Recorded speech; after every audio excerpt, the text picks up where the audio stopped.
What if I told you that some of the devices around you are quietly sharing information all day long?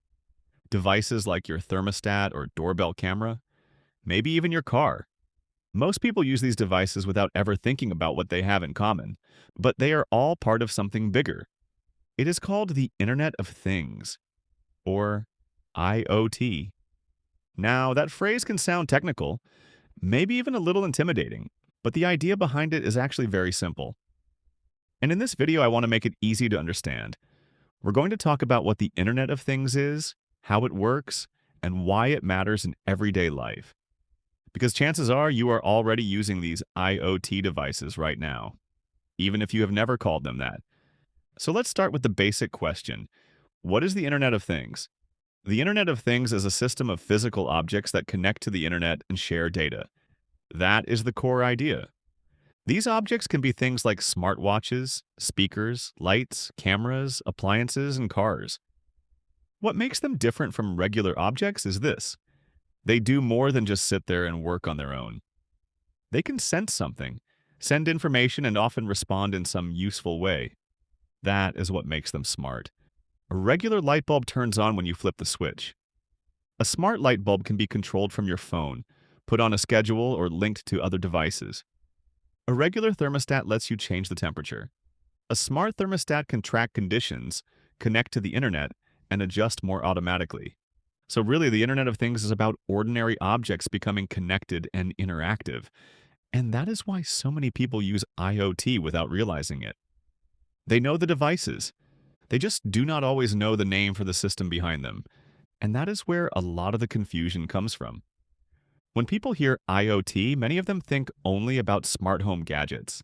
And yes, that is part of it. But IoT is much bigger than that. It also includes fitness trackers, connected cars, medical devices, traffic systems, factory machines, and devices used in farming and shipping. So this is not just about convenience at home. It is about a much larger world of connected devices collecting information and sharing it. And once you see that, the term starts to make a lot more sense. So now the next question is, how does the Internet of Things actually work? This is the part that sounds complicated at first, but once you break it into pieces, it becomes very easy to follow. Most IoT systems are built around four main parts: the sensors, connectivity, data processing, and the user interface. Those four parts are the basic engine behind the whole thing. So let's go through them one by one. First, there are the sensors. A sensor helps a device detect something happening in the real world. That could be temperature, motion, light, speed, location, heart rate, or whether a door is open or closed. In simple terms, the sensor is the part that notices something. It is the device's way of paying attention. Without sensors, a smart device would not really know what is going on around it. So that is step one. The device detects something. Next is connectivity. Once the device senses something, it needs a way to send that information somewhere. That connection might happen through Wi-Fi, Bluetooth, or a cellular network. Connectivity is what allows a device to communicate. It is what turns the device from a standalone object into part of a larger system. So if the sensor notices something, connectivity is what carries the message. Then comes data processing. This is where the system takes the information and decides what it means. If a device detects motion, the system has to decide whether that matters. If a thermostat senses heat, the system has to decide whether it should cool the room. If a watch tracks movement, the system has to turn that into steps, activity, or health data. This is the part that makes the device feel smart. Because it is not just collecting information, it is doing something with it. And finally, there is the user interface. This is the part you actually see and interact with. It could be an app on your phone or a screen on some control panel. This is how the system gives you information or lets you respond. So, when you put it all together, IoT usually works like this. A sensor detects something. Connectivity sends the information. Data processing figures out what it means. And the user interface shows you the result or helps you take action.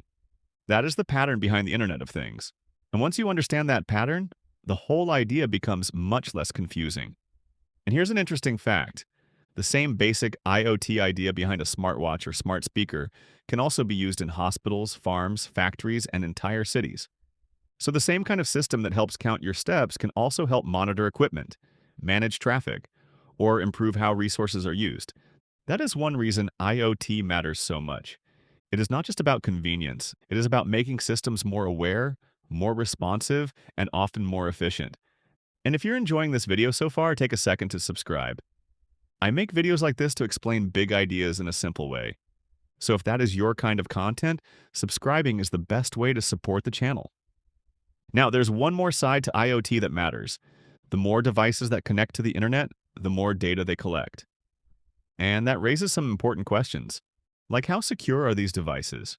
Who can access the data, and how much information are they collecting? And what happens if one of them gets hacked? So, while the Internet of Things can make life easier and smarter, it also brings concerns about privacy and security. But that's another video for another day. So, let's wrap it up clearly. The Internet of Things is a network of physical devices that connect to the Internet, collect information, share data, and often respond in useful ways. And the four main parts that make it work are the sensors, connectivity, data processing, and the user interface. That is what the Internet of Things really is. And if you want more simple explanations about technology and how everyday systems work, make sure to subscribe. Thanks for watching, and I'll see you in the next video.